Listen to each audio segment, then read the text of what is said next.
So, oops, one take today, but I've been filming all day just for E39 Source. So, from Santa Ana, my friend Dimitri came down, brought his 2000 M5 in Silverstone. I filmed it before. It's pretty much the same car as mine before I went crazy and facelifted everything. And we got busy at about noon, didn't finish until 8. 8 hours of work today on that car. Spark plugs, coils, evaporative purge valve, and valve cover gaskets on both banks. Very, very in-depth, very busy day. That kind of really put my, whatever, 293-piece toolkit to the test today. I was using stuff in here I've never used before. We had an instance where I needed to use an 8mm driver inside of this screwdriver because I needed a very shallow head to avoid a protrusion on a bolt acceptor on the valve cover. I don't even know how to describe it. It was ridiculous. But we got it done. Everything works. The car is getting significantly better gas mileage. So it's a 2000 M5 with 97,000 miles. Original coils, no big deal. Original plugs, that should be halfway through the second set of plugs at least. So he let me keep the coils. He wanted to replace everything, just be done with it. So these are the original BMW Bremi, Germany, February 22nd, 2000. That almost looks like a 6, but that is 2000. These are all the original coil packs, and I don't think that there's anything wrong with those coils. I think he was under the impression that, hey, we're taking them out, let's put new ones in. He found a deal on FCP Euro. They're not nearly as much as I thought they were, so I'm going to hang on to the old ones. But the problem with this DIY today, the plugs and the coils were fine. I've never done them on an S62, ironically. I've owned one for 8.5 years. I've had the whole thing rebuilt, but I've never done plugs and coils myself.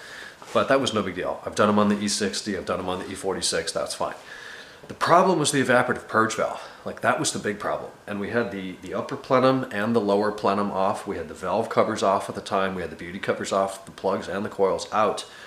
And the evaporative purge valve is the valve that as air or as fuel enters the fuel tank, that means air has to escape, and I think it uses that valve, or the opposite, as fuel exits, air has to intrude the fuel tank. So whichever way it is, picture the engine here, it is back here. So inside the 90-degree V, all the way back on the firewall, but not like under a cowl or anything. We had no problem getting into it vertically.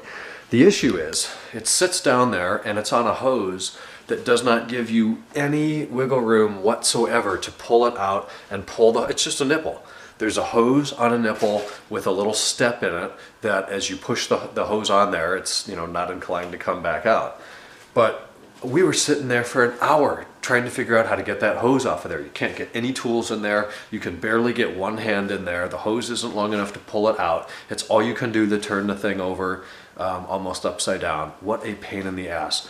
The solution ended up being a 90-degree pick tool shoved in between the nipple and the hose. Then I turned the valve a full 360 degrees to break the coefficient of friction and then work it out while twisting it. So finally that worked. We were able to get that done. The valve cover gasket, anything on the driver's side, was way harder than the passenger side because there's fuel lines and vent valves in the way. But we did get everything done. It all works. As I said, better gas mileage. He's definitely going to have better performance. He had 97,000 miles on the BMW NGK BRK6 QUEPs, whatever those are. Some of them were gnarly, like bad. I'm sure there's people running more than only 97,000 miles on plugs out there in the world, but these are the worst BMW plugs I had seen. Some of them were like rusty, corroded, white film over the bottom of the plug. It was bad. So that was 8 hours today. I came in, I had dinner, we watched Breaking Bad. It's now 9:30, I'm going to bed. The light over there is still cooling. We ran out of daylight. I was under the impression today, I guess I had forgotten that we were going to do valve cover gaskets. I thought it was going to be plugs and coils. I figured 3 hours with filming, be a nice little DIY to get my feet wet working on somebody else's car again. And then I find out we're pulling the valve covers off and doing the evap purge valve, the E8 code. So hey, it was fun. But with that, I'm going to get some work done here tonight, get to bed. Tomorrow we're going up to Escondido. We're having a lock replaced because we're still having issues with that back door lock. And I'll talk to you guys on Monday. Hope you had a good weekend. Good night.